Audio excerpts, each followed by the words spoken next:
Oh, Canada, indeed. Bottom of the sixth, bases loaded for Addison Barger, pinch hitting and pinch hitting well. The first pinch hit grand slam in World Series history.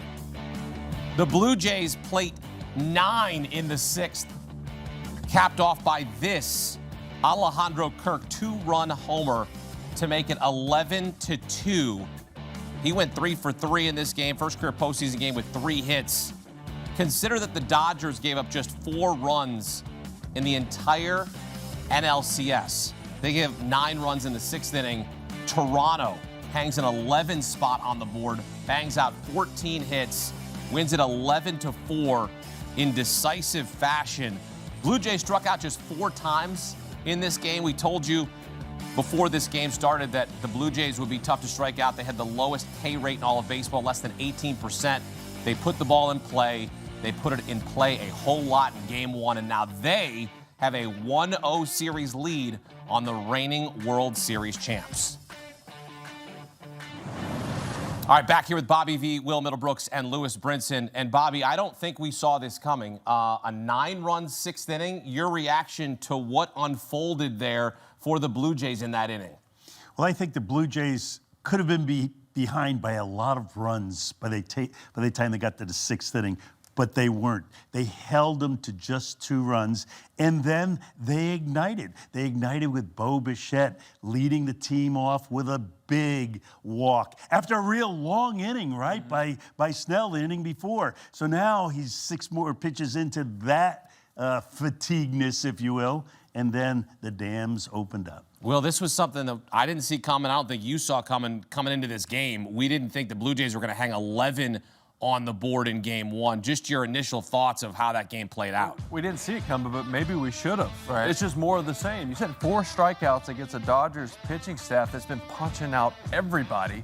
The Dodgers had nobody with multiple hits. The Blue Jays had 5. They played their game. They fouled off tough pitches. They drew walks, even with the bases loaded, with Lucas coming off the bench. Had Barger coming off the bench with a massive grand slam and throwing up a 9-piece McNugget there in the 6th. I didn't have that one on my bingo card. I don't think a lot of people did, but also we talk about, I mean, before the game, the Blue Jays offense is a juggernaut this postseason. I mean, again, we didn't see them putting up 11 runs, but I saw them keeping up with the Dodgers at least. But that 9-run 6th inning, and like you said, Bobby V, big at bat by Bo Bichette leading off. He gets pinch ran for, and then just fouling off pitches, being the pesky offense that they've been all postseason, man. If you're the Dodgers, are you a little in the back of your mind? You come into this series feeling good. You're the Dodgers. You're loaded. You have all this pitching. They beat your guy.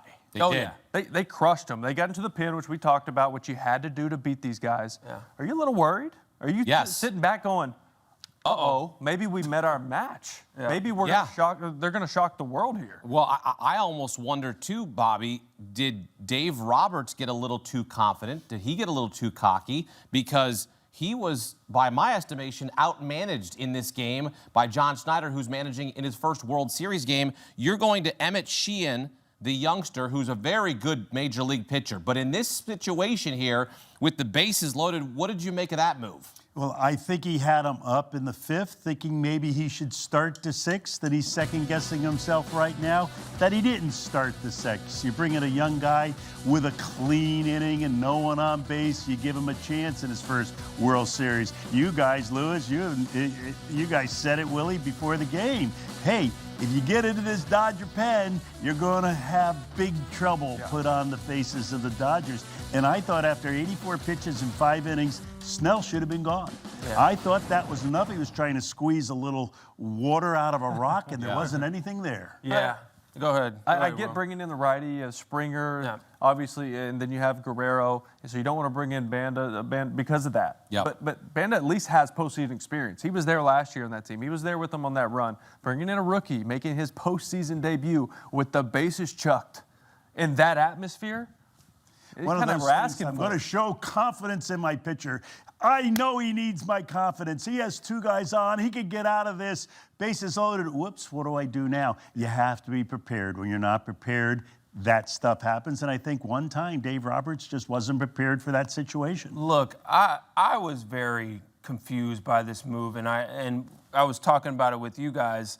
Was Dave Roberts, again, not giving this game to the Blue Jays, but in that instance, in that spot, did he really think, no disrespect to Sheehan, he's a big league pitcher, he's pitching in the World Series for the Dodgers, but did he really think that Sheehan was going to come in, no outs against this Blue Jay offense that had a bunch of momentum? You could see the momentum building. Everybody on the field, anybody in the dugout, you can see this momentum building. Did he really think that Sheehan was going to come in and get him out of that inning? I think he trusted him. I think he thought he could get the outs with the right-handed bats that were coming up.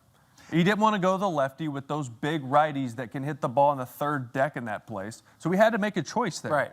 And to your point, yeah, maybe you just give up a couple runs and you move on. He didn't expect the wheels to fall off like that. Not like that, but I mean, I'm very confused by the move. Again, you bring a young guy in that situation. They are very thin, but you bring in a young guy in that situation. I didn't understand what he what he really thought right there. Lewis, you and Will are young guys. You've played in this analytic era. You hear all about everything's worked out before the game. Yeah. We have everything figured out. This wasn't on the plan.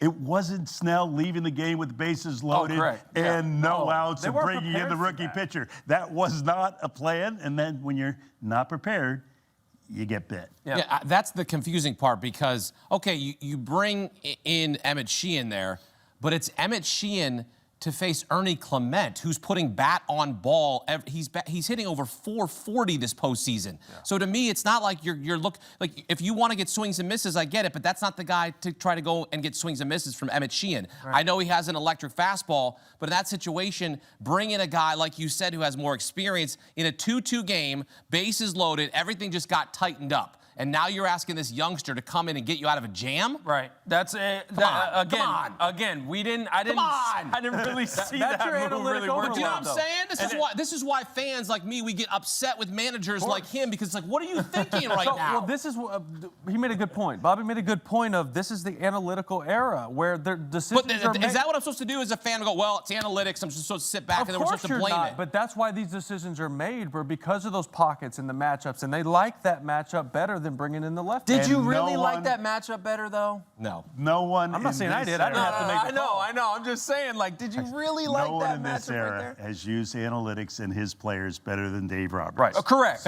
Correct. That's mastermind. He might know something more than we know for making that decision, but I think he was just hoping that Snell was going to get out of it. I was going to say, that's the point we're missing here. You don't want to be Snell hoping. didn't do his job. It's not in the Snell database. couldn't throw his fastball for strikes. Yeah. That's why he was in that position We saw that. in the first place. He saw that. We saw that. But that's part of the job as a manager is to, okay, if my guy doesn't have it, I need to find the next guy that might have it in this situation, they're all as on you the said. IL. They're all on the roster. There's still plenty of guys in the bullpen. There are plenty of guys in the bullpen. I'm still sort of figuring out why you went to that guy in that situation, because then it's just bat on ball. They keep putting the ball in play. And then, Lewis, it's Addison Barger. Pinch hitting for Davis Schneider. We questioned the move to start Davis Schneider. And now here we've got Addison Barger coming up in a big spot. First career Grand Slam, and it's the first pinch hit Grand Slam in World Series history. Just the moment that he was able to meet right there on that pitch. Yeah, I mean, series prior, we saw him starting to get hot. We saw him starting to swing a hot bat. He got a violent swing. It looks like he's just up there trying to hit a 500-foot homer every time. But this is a good hitter. He was a good hitter all year. And late in the postseason, he started to find his groove, started to find his rhythm. And this guy just got a cookie and off the bench. That's a huge spot. Bases loaded. Your team's already rolling right there. And for him to get a cookie and not miss it in that moment, what a huge swing for him, man. He's going to continue to roll, though. By the way, this is left on left. Yeah. Right? It's a left on left. He got a first pitch fastball. He came out of his shoes. He came completely unglued. He fouled it off. Then he gets that hanging slider, does that. By the way, this is his first World Series at bat. I remember my first World Series at bat. My knees were knocking together. Yeah. Right? I felt like the pitcher was 30 feet away from me on top of me. I'm facing Trevor Rosenthal throwing 100. Strikes me out on a changeup. We don't talk about that. But for him to be that calm and in the moment and that tough of a matchup, and bases loaded and go bridge like that. And Wow. once again, I think the pregame analytics showed that that's the matchup that John wanted. Yes. For sure.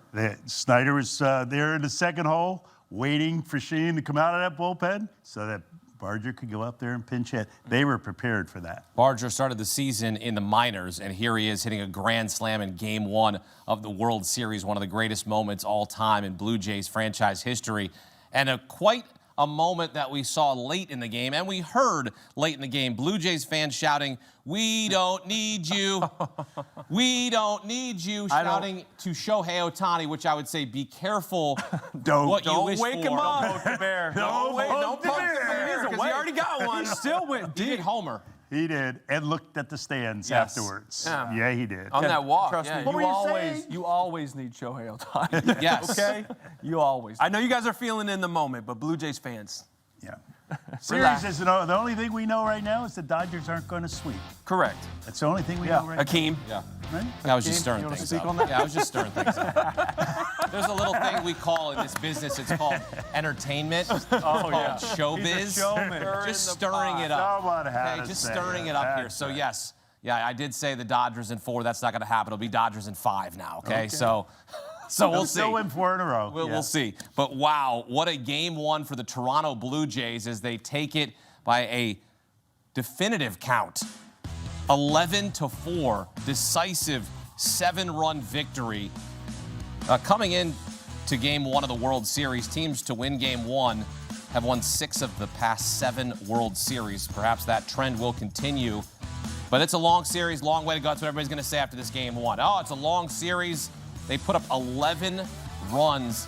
That's the 3rd most runs in Game 1 of a World Series. The Blue Jays hang 11 on the scoreboard, take a 1-0 series lead. They'll look to take, a 2-0 series lead? Is that possible? At home Saturday night. Recapping Game 1 of the World Series, and it came down to the 6th inning. It was historic.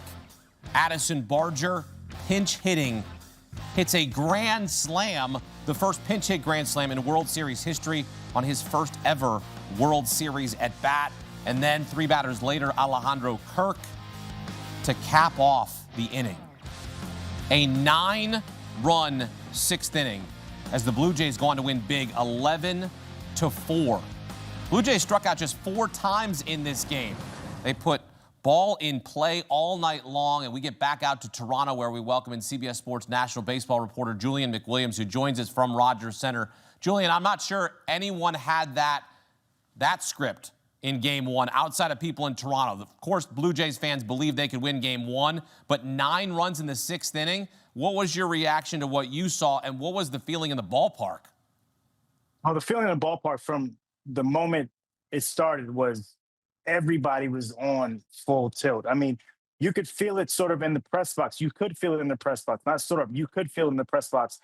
This team, this organization, this franchise has been waiting for this moment.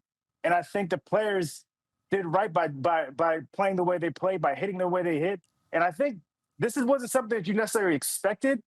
But in terms of the outcome, in terms of how they got to this point, it was something that you sort of could expect because they don't strike out. They put the ball in play.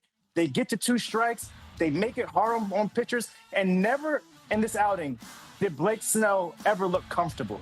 And you sort of had that feeling once he got to the 6th inning, okay, they're going to get to him in this inning. And they got to him, and the bases were loaded.